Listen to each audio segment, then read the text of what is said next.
mengucapkan selamat hari jadi yang ke-12 untuk Kompas TV. Semoga Kompas TV selalu berkembang terus menjadi sumber inspirasi dan pengetahuan bagi masyarakat Indonesia. Saksikan selalu Kompas TV. Kompas TV, independen, terpercaya.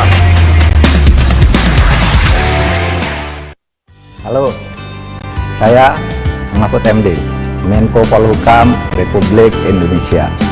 Dengan penuh syukur dan ikut berbahagia mengucapkan selamat hari ulang tahun yang ke-12 kepada Kompas TV. Ikutilah tagline independen terpercaya.